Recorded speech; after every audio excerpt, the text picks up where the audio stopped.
मौसुमी वर्षार होईछि आगमन एथिपाई बजार को आसी जाइछि सुंदर सुंदर आकर्षणीय फोल्डिंग छता। एही छता गुड़िक आकर्षणीय डिजाइन हेबा सहित कंपैक्ट साइज रे उपलब्ध। एहाकू आपण माने अति सहजरे निज भ्यानिटी बैग रे मध्य कैरी करि परिबे। तेबे डेरी काहींकी आम चैनल स्टोर को विजिट करी जल्दी एहाकू किनि नियंतु। स्टॉक लिमिटेड एबे ही एहाकू बुक करंतु एवं झिपझिप वर्षार मजा नियंतु। घरोई व्यवहार हेउ अबा गिफ्ट देवा पई आकर्षणीय प्रोडक्ट रो कलेक्शन देखिबा पई बसुमती क्रिएशन चैनल को ओपन करी आम चैनल स्टोर को क्लिक करंतु। आम स्टोर रो जिनिस गुडी को आपणकर दैनंदिन जीवन रो आवश्यकता को पूर्ण करबा सहित आपणकर घर रो सौंदर्य मध्य वृद्धि करिवो।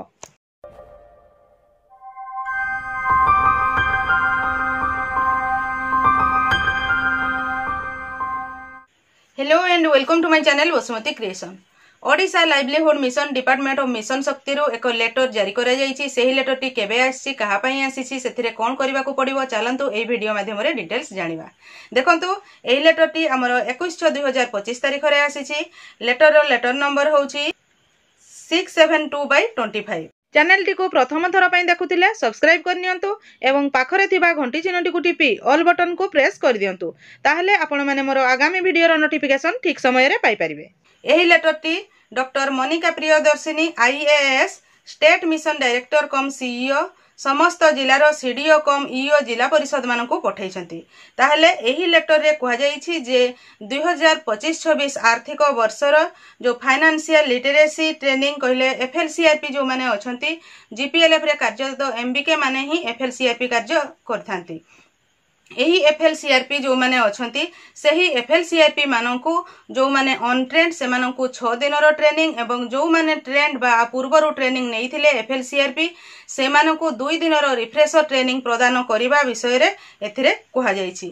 सेही ट्रेनिंग पई लिस्ट प्रस्तुत करिबा पई मध्ये कहा जाइछि एवं आगामी अल्प दिन मध्ये रे एही समस्त एमबीके जो माने कि एफएलसीआरपी अछंती से माने ट्रेनिंग पाई परिबे। एथिरे कहा जाइछि जे आरसीटी अधिकारी को एथि पई एनएआर बेंगलुरु सहित जोगाजोग करी ट्रेनिंग लिस्ट प्रस्तुत करने को कहा जाइछि। समस्त ट्रेंड एफएलसीआरपी मानकु सक्षम आप सहित जोड़ा जिवो। एही आप व्यवहार करी एफएलसीआरपी माने एसएचजी मानकर प्रोग्रेस रिपोर्ट को कैप्चर करिवे एवं ट्रेनिंग जिबा पूर्वरु बेसलाइन सर्वे कंप्लीट करी ट्रेनिंग को जीवा को हेबो। जो माने पूर्वरु ट्रेनिंग नैथिले से माने निश्चित भाव रे जानिथिबे जे बेसलाइन सर्वे करिबा पई पड़ी थाए एवं सही बेसलाइन सर्वे रे एसएचजी मा माने फाइनेंशियली केते लिटरेट अछंती तार विभिन्न पॉइंट अछि सेथिरे करिबा को पड़ी थाए। पुणी प्रत्येक मास को मास ताहा इंप्रूव केते होउची बोली मीटिंग करी कि ऑनलाइन माध्यम रे करिबा को पड़ी थाए।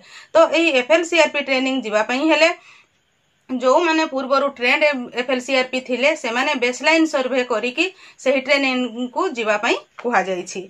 तेणु ओएलएम रो समस्त डीपीएम मानकु एफएलसीआरपी लिस्ट को आरसीटी को प्रदान करिवा पई निर्देश दिया जाइछि एवं आरसीटी को मध्य ट्रेनिंग अरेंजमेंट करिवा पई निर्देश दिया जाइछि।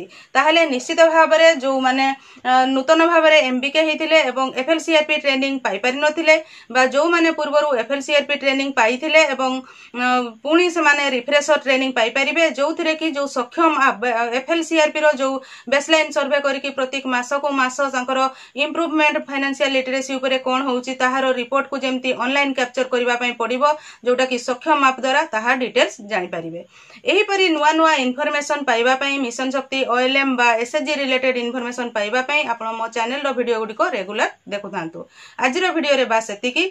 आजिरो वीडियोटी को आपण एतिकी पर्यंत देखिथिबारु आपनको बहुत बहुत धन्यवाद। नमस्कार।